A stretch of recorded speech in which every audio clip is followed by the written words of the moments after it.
Hey, what's going on? Keith from Trigger Happy, and I'm going to discuss tonight maybe some ways you can set up your AR-15 to do different types of shooting. Maybe you have multiple firearms and you want to set them up to do different things, which is kind of what I've done here. There are a lot of new, or newer, should I say, options for optics and for ways to set up your rifle. And a lot of people are still running more of a traditional scope setup, which is perfectly fine, or iron sight setup, which is also fine. But there are some really nice options out there. Personally, if I'm going to be shooting at distance, say of 200, maybe 250 or more yards, that is, I will run a variable powered scope. But for less than that, there are options that are great for, say, 100 yards or less. And there are options that are good for maybe between 100 and 250 yards. So we'll start with my close quarter setup. This is a Daniel Defense DDM4 V7. It's a relatively light rifle. I've reviewed it before. You can check out that review on our page.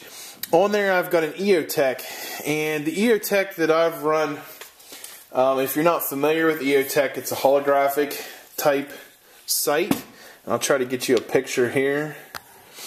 It's fully adjustable. This doesn't do it justice, but it is essentially a dot inside a circle. It's a 1 MOA dot, so at 100 yards it should be within an inch relatively of where I want to put it. And after doing quite a bit of shooting to zero the EOTech, it certainly will do that. Very happy with that particular option. Good thing about EOTech is it's great for very quick shooting. So we were doing a lot of run and gun type stuff, moving from cover to cover.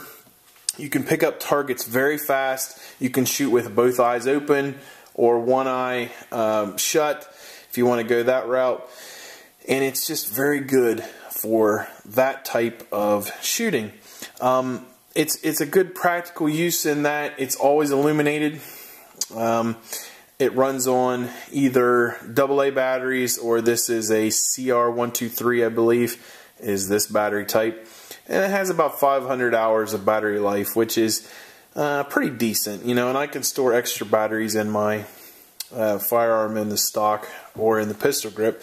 So usually it will be fine on battery power. Kind of the downside to these, there's no magnification. You can buy magnifiers that go behind them. They're expensive and add additional weight to the gun. For this particular model here, this is probably a $500 model, we'll just say, and you're going to add the magnifier to it. You're up probably pushing $1,000 or more for that type of setup. So that's kind of the downside. If you're going to shoot out beyond 100 yards, it is rather difficult. It can be done, certainly, but I like it for 100 yards or less. My other gun, this is a Rock River. Like I said, I've done some modifications to it, including the fore-end here to make it a little bit lighter. It is a relatively heavy gun, heavy barrel design. On here I've got a ACOG. This is a 3-power ACOG 30mm objective, so it is one of the smaller size ones. Very good for distance shooting up to, say, 200 to 250 yards. The cool thing about these, it's got an illuminated dot, which I'll try to show on here. You can see that in there. No batteries required. This is the ballistic reticle, so it's got notches for your 223 5.56 ballistics. Always going to be illuminated because it is a radioactive material, tritium. Half-life on tritium is approximately 10 to 12 years.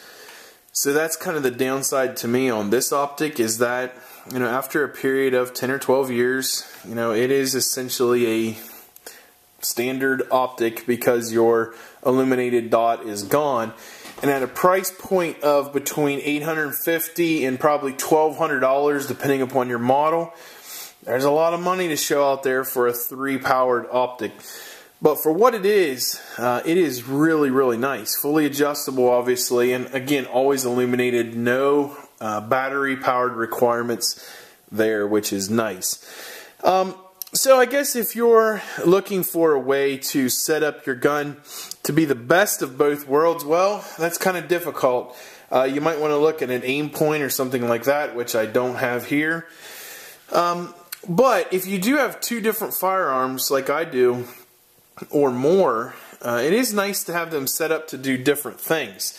That way you don't have to be constantly zeroing different optics and messing around with that. You can just have the setup, you know, exactly as you prefer. So check these out. I think they're great. It's a good way to set up your guns.